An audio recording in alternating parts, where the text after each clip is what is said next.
What's going on? Play by Play Game here, back with another Epic 7 video, and today we're going over the balance adjustment for February 17th. So some new heroes, old heroes are getting buffs. So here we go. Solitaria of the Snow, my girl, my rep hero, is finally getting some buffs.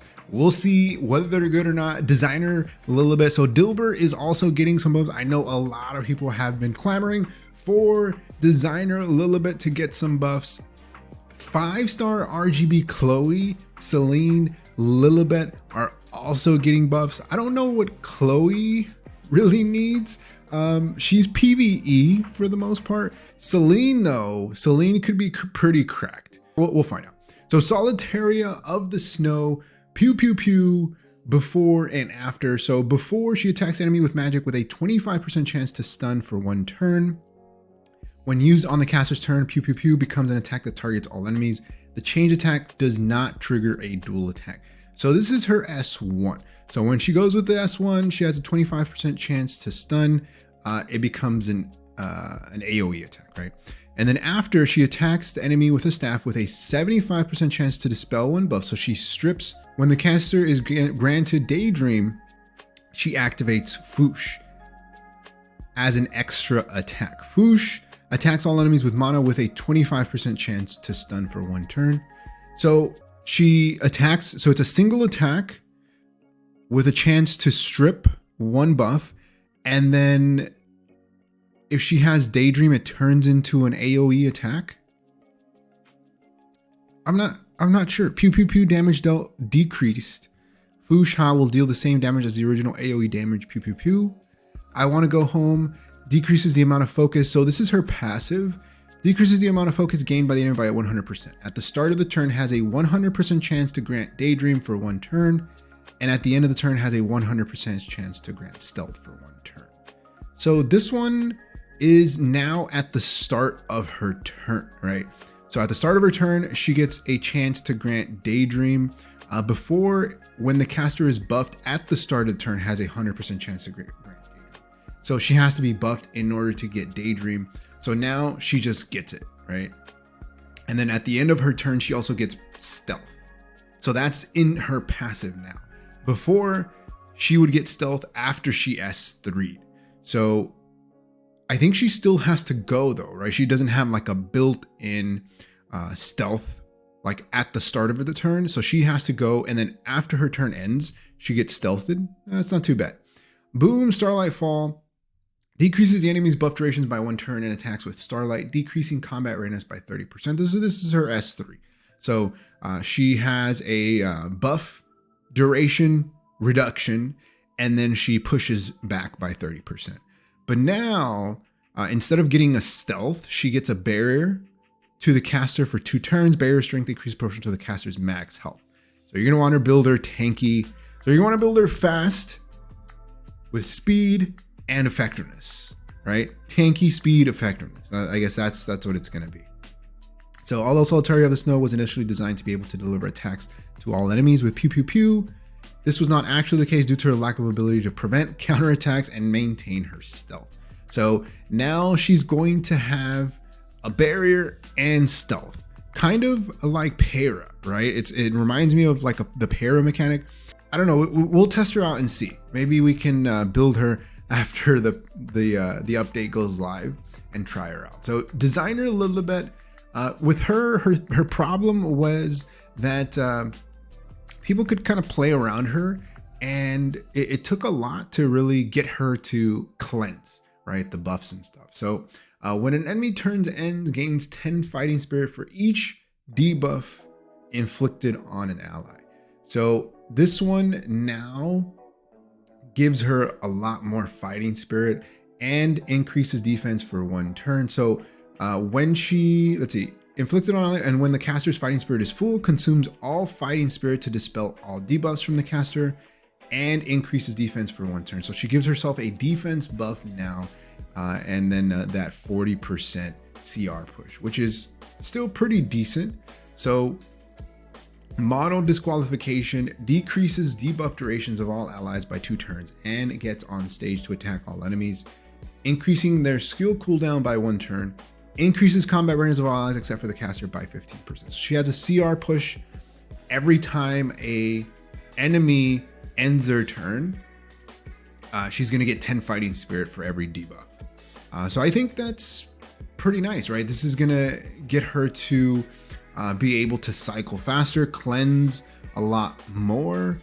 We got Chloe RGB hero PvE, right? So attacks the enemy inflicting a magic nail for 3 turns. This is her S2 before increasing combat range of the caster by 50%. So now she gets a 50% CR push before she attacks, right?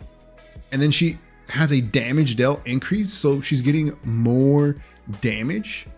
That's kind of that's kind of nuts, right? She's getting a 50% CR push and more damage on the S2.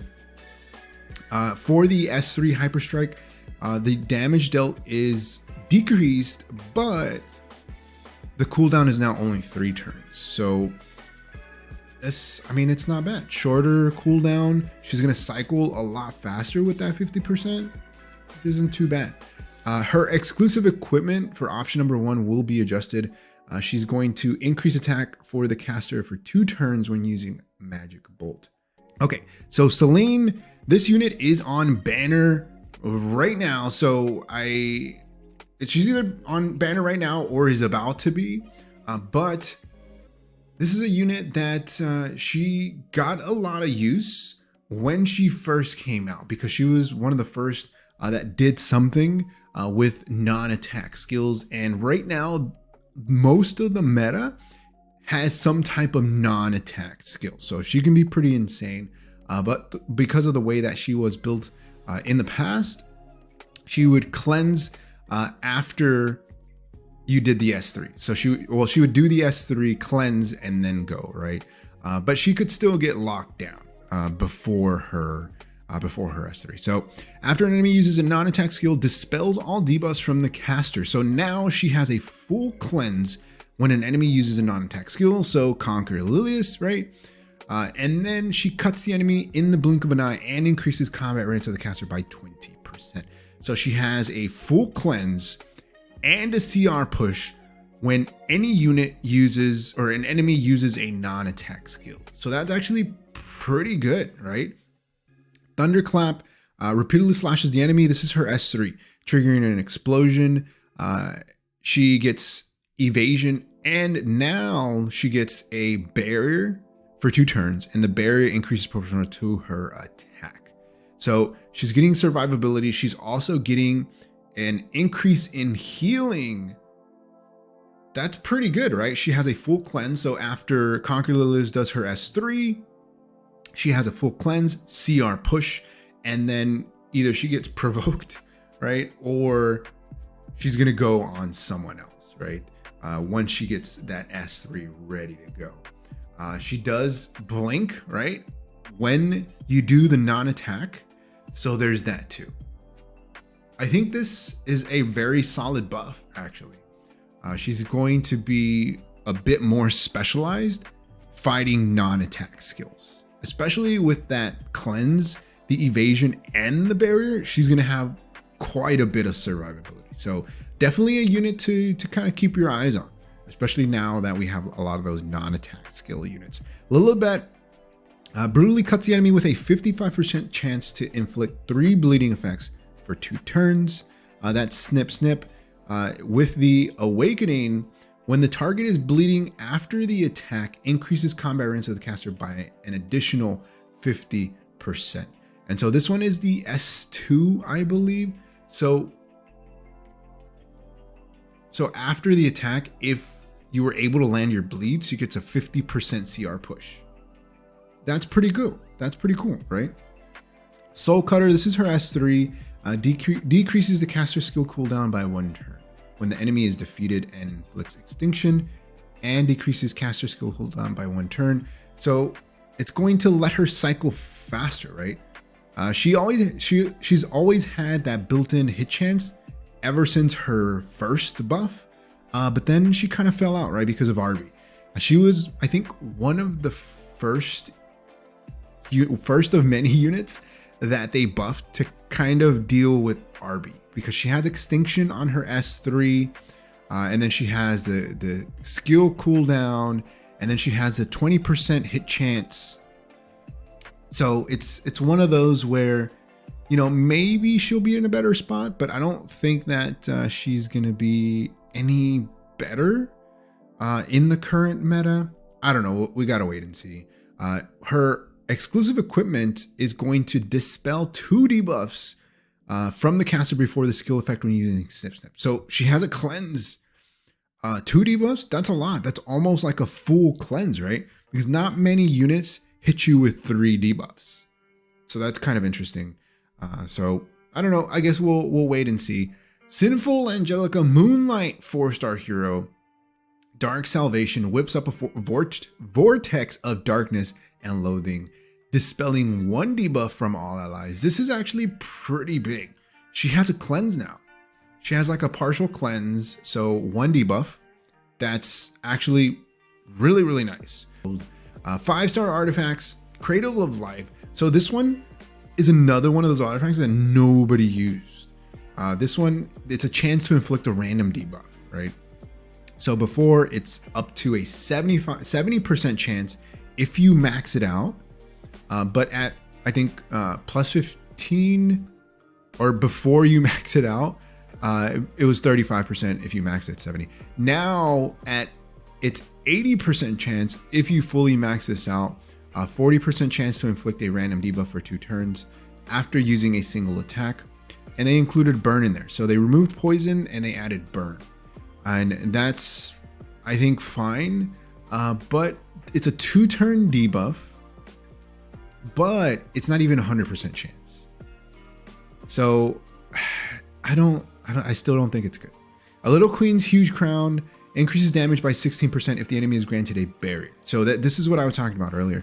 Now increases damage by 8%, max 16% when the caster attacks with a single attack, and increases damage by an additional 8%, max 16% if the enemy is granted a barrier. Okay, so now it's a built-in damage increase if you're doing a single attack.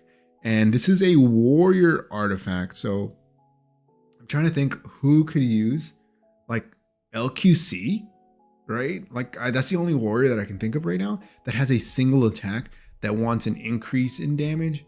But I don't know if Portrait would be better. If you can think of any other unit that might use Little Queen's Huge Crown, let me know. El's Fist, this one, as health decreases, attack and speed increase. Now it increases attack by 10%. So just base, you're getting an attack buff by 10%. And this can actually be really good. But again, El's Fist is another warrior artifact. As health decreases, attack and speed increase by up to 25%. So that's actually pretty nice because now you have a built-in attack buff by that 10%, which is always helpful. For the most part, I think kind of okay buffs, nothing insane.